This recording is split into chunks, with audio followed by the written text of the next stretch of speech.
Welcome back to Lucid Science.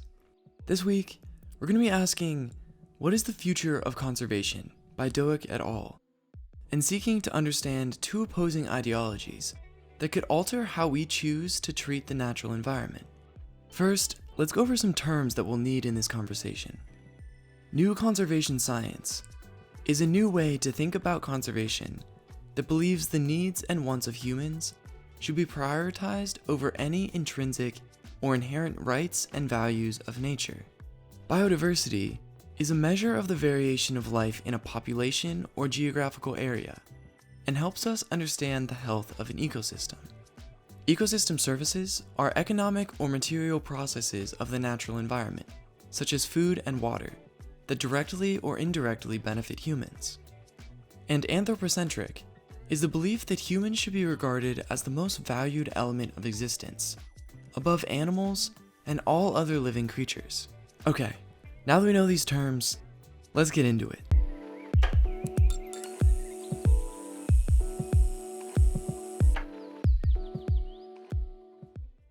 In recent years, some conservation biologists and organizations have sought to refocus the field of conservation biology by de-emphasizing the goal of protecting nature for its own sake in favor of protecting the environment for its benefits to humans. Throughout its history and across the globe, environmental conservation has been motivated by a wide range of ethical, utilitarian, aesthetic, and economic concerns. New conservation science, also known as NCS, enters into this conversation with the message that the basic focus of conservation should be to maximize the welfare of humans, and is increasingly popular among academics and policymakers. Instead of pursuing the protection of biodiversity for its own sake, a new conservationist should seek to enhance these natural systems in a way that benefits the widest number of people. NCS advocates have asserted that current and past conservation is poorly done, wrongly motivated, and scientifically unsupportable. So, let's go through both sides in order to understand them better. First, the 5 main arguments of new conservation science. NCS emphasizes that protection of biodiversity without regard for human welfare results in harm to disadvantaged peoples and impedes business and development. Second, they say that current conservation rests on the myth of a pristine nature, and its core purpose is to conserve and restore this state, which in fact never existed. Third, conservationists wrongly assume that nature is inherently fragile and will sustain irreparable damage from human activities. Fourth, conservation has failed to protect biodiversity because extinctions and ecosystem degradation continues to occur. And lastly, they assert that current conservation is failing socially, with dwindling support from a mostly affluent white minority. They call for the following remedies to the problems that they believe exist. 1. The primary objective of conservation should be to protect, restore, and enhance the services that nature provides to people. 2. To succeed, conservationists need to ally with corporations and other significant economic actors. And 3. Conservationists should increase their focus on urban areas and on landscapes and species most useful to humans, because human benefits should drive conservation efforts. So, from the side of historical conservation, what's wrong with these claims and remedies? Well, first, human beings are already one of the core features of conservation policy and planning. In fact, most federal lands in the United States that are managed for conservation are primarily devoted to the generation of ecosystem services, which we can see in Figure 1. NPS is the National Park Service, FWS is the Wildlife Service, USFS is the United States Forest Service, and BLM is the Bureau of Land Management. It's easy to see here how generation of services for humans is already emphasized far more than biodiversity protection.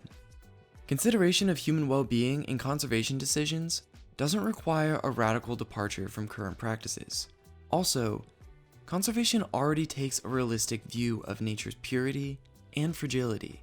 There are still many relatively undisturbed areas across the globe, and although conservationists have long recognized that these areas are not pristine, they also recognize that such areas usually have far higher biodiversity than urban parks and plantations, a point NCS advocates only sometimes acknowledge. Past conservation has not been a failure. In fact, several recent studies have concluded that if the conservation community had not been trying for decades to protect land and water resources and biodiversity, losses would have been far greater than they have been to date. What's more, the need to weigh trade-offs between conservation impacts and economic gains is a central legacy of the conservation movement. There is little basis for the assertion that a more narrow, anthropocentric conservation strategy would deliver better results, especially given the track record of poor management of natural resources in the past, including management of the parts of nature that we economically value the most. Doak et al. Claim that the priorities of NCS rest on ethical values, not science. NCS advocates urge the substitution of human-centered ethical commitment for the one that has long motivated many conservationists, that other species and nature as a whole have a right to continued existence, and do so under the guise of scientific objectivity. These advocates argue that conservationists have sacrificed indigenous groups to form parks, which does have some merit, as the establishment of protected areas has sometimes hampered local livelihoods and created conservation refugees. However, indigenous groups and conservationists have also frequently formed alliances to protect lands and counter extractive industries. A recent extensive survey of development and conservation professionals revealed a broad consensus that biodiversity conservation and poverty alleviation are generally positively linked. Altogether, the evidence shows that biodiversity-motivated conservation can be compatible with rights of indigenous groups, and that the motivation of preserving nature for its own sake does not need to be thrown aside to achieve both goals. It's impossible to speak effectively on behalf of the natural world if at the outset we prioritize corporate and other human interests. NCS backers also downplay evidence that corporations have done vast harm to lands and people through resource extraction.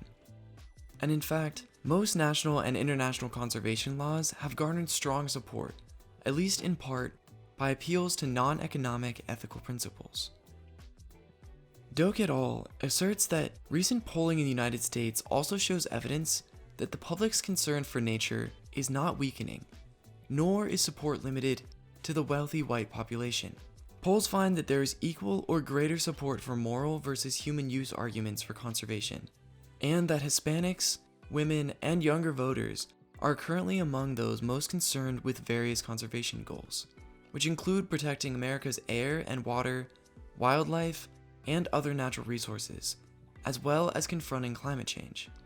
We can see these relationships in Figure 2. First, let's look at environmental group membership. While white and non-white groups trended together between 1990 and 2010, a general decline can be seen among non-white membership that is less prevalent for white membership. Second, let's look at the relationship between these membership groups and willingness to lower standards of living in order to support the environment. Non-white groups are trending towards being more willing to shift their life habits than white members. This demonstrates increased care for the environment among non-white members, and displays a stagnant willingness by white members to shift their way of life, which is incredibly relevant to the modern conservation movement. Okay, let's wrap it up. It is imperative that conservation policies and strategies cannot stand still or dwell in the past.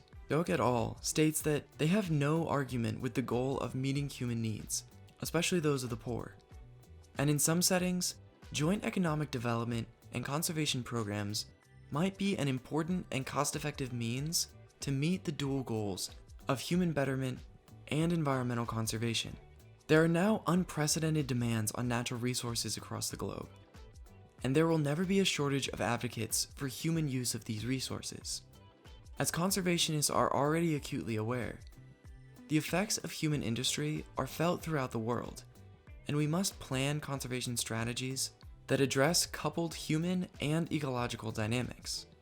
However, refashioning conservation into a set of goals that primarily advance human interests means selling nature down the river, serving neither the long-term interests of people nor the rest of the species with which we share this planet.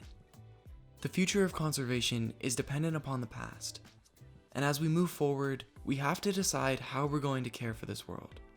So what strategy do you think is best? Do you agree with new conservation science, or historical conservation, or aspects of both? Let us know in the comments. And find us on social media at Conservation Made Simple. I'll see you on the next Lucid Science.